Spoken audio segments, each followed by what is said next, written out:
Make it up where? Where you at? Where y'all at? Idiots.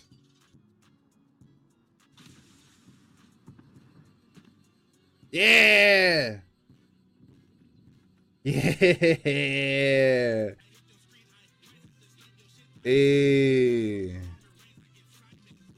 The barrels down the camera though. The barrels down the camera though. Hold up. Let's hit the angles. Let's hit the angles. Hold up. Let's hit the angles. Oh. Hit him with the angles.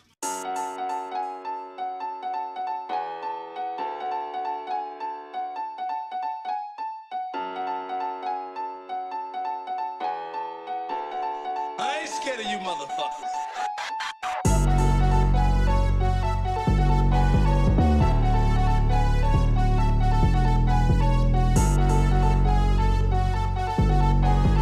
What's going on, guys? It is me, Mr. EMP for I Make Plays TV. Right, you know how it goes. What you get is what you see whenever you're vibing with me, and it is never only me. No, the entirety of Team EMP is always beside me.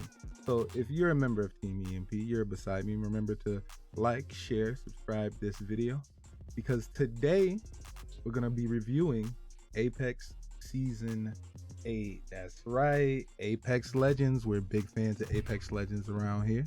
We played a hell of a lot of it this season in Season 8, and we are looking so forward to Season 9, aka Legacy, which brings in Valkyrie. The tagline for Season 7 of Apex was very fitting, probably more so than any other season before it. Ascension is the word that Respawn chose for Season 7, and I'd say with all of the changes that they implemented in the game, they lived up to the lofty expectations that word set us all up for. Keeping themes of high class, high society, and high expectations, Respawn devs heightened their game last season and provided us with a slew of new content that served to alter how the game was played and give players new ways to soar above the competition. Evolution through elevation seemed to be the mantra, as Respawn designed an entirely new map that used verticality as no Apex map had done before. And to further hammer home the theme, they released Horizon. Now, Horizon was a Scottish supernova who's been reined in a bit with subsequent nerfs to her grav lift tactical. But upon release, she was amazing. According to Respawn devs, her pick rate and win rates rivaled Wraith, as her traversal option had such amazing utility and a busted cooldown to boot. To almost match Wraith in pick and win rate is insane. Respawn has been trying to figure out how to balance and tune Wraith down so she doesn't dominate the meta. And in Season 7, they introduced a character that could rival her in pure result.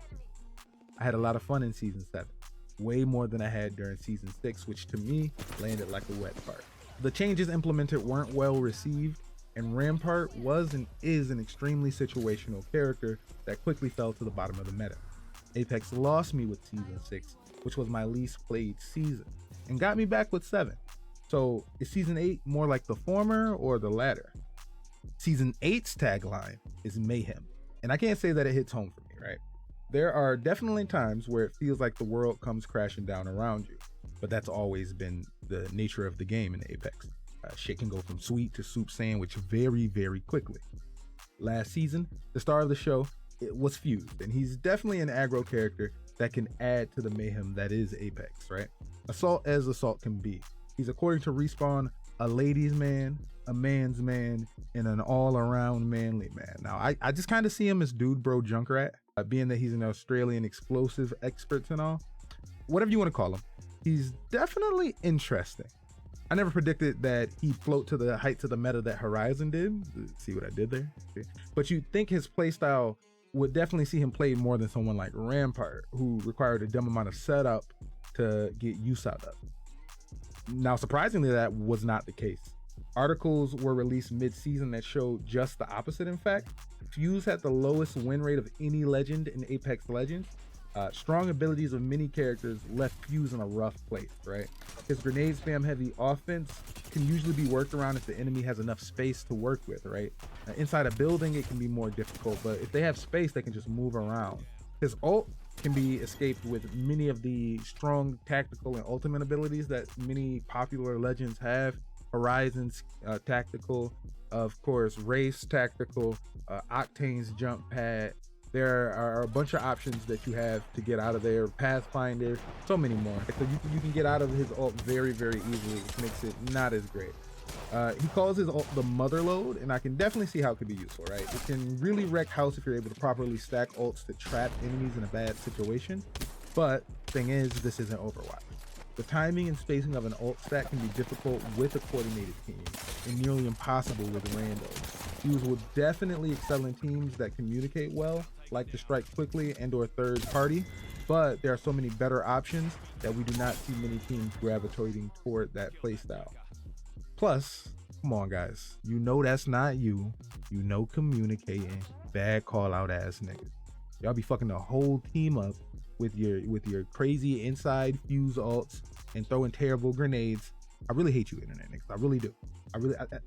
Now, as far as the map changes go, the main thing that they're advertising here are changes to Kings Canyon.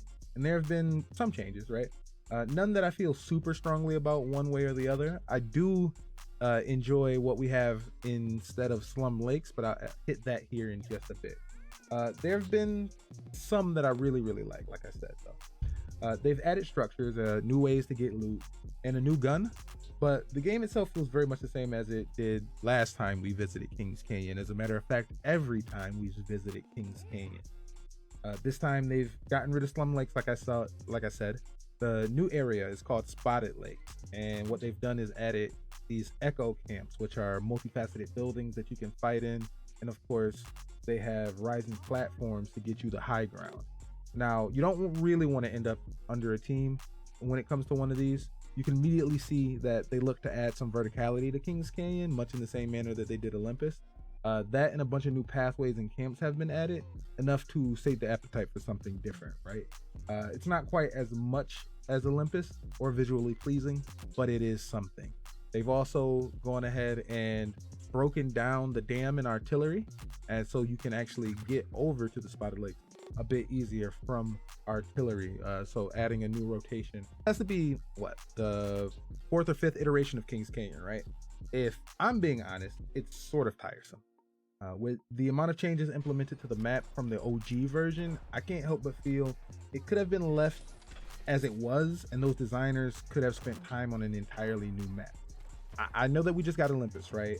So expecting another new map is not entirely realistic. It's a daunting task to create a map, play test it, and then get it out to the public. Probably would be less of a daunting task though if we didn't waste our time with 5 different versions of the same map. As far as season 8 goes, it felt like to me a lot of mundane and a distinct lack of the promised mayhem, right? 2 years and 8 seasons in, Apex Legends hits us with enough to keep this games as a service train going for as long as it can. Now, to be honest, I'm gonna ride it wherever. I'm a big fan of Apex, right? No freaky. I'm just gonna ride it wherever. But the offering this season doesn't serve to change the game in the way that Horizon the previous season before did, and that can make it ultimately feel disappointing. Fuse isn't as good as Horizon. I personally hate his character. And Kings Canyon is still Kings Canyon at the end of the day. I doubt any of the locations that they added are going to resonate with the fans the way that Skulltown did. Luckily, Olympus is still around, and that keeps this game feeling fresh. But I would be lying if I didn't find myself missing World's Edge as we pushed longer and longer into Season 8. Now, Season 9 is going to see the release of Valkyrie, as well as World's Edge in Ranked, and a return to Olympus with a twist, right? As well as the Arenas update and Valkyrie. So we talked about the elevation that Season 7 went ahead and added. Season 9 Legacy is going to be looking to add a similar thing, if not more oppressive, right? I'm very interested to see what Valkyrie is able to do. Her tactical is a barrage of missiles, which, I mean, if you play Overwatch, justice reigns from above, right? But if you play Overwatch, you also know that Pharah is very easily sniped out of the air.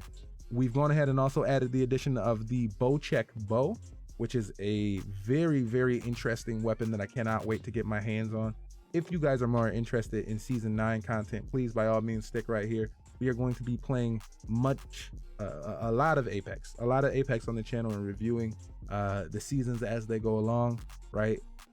Giving you the impressions of the new season, messing around with the bow. So if you guys are interested in any of that, stick right here where I Make Plays TV. I am Mr. EMP, and what you get is what you see. Thank you for being here, guys. You have a wonderful day.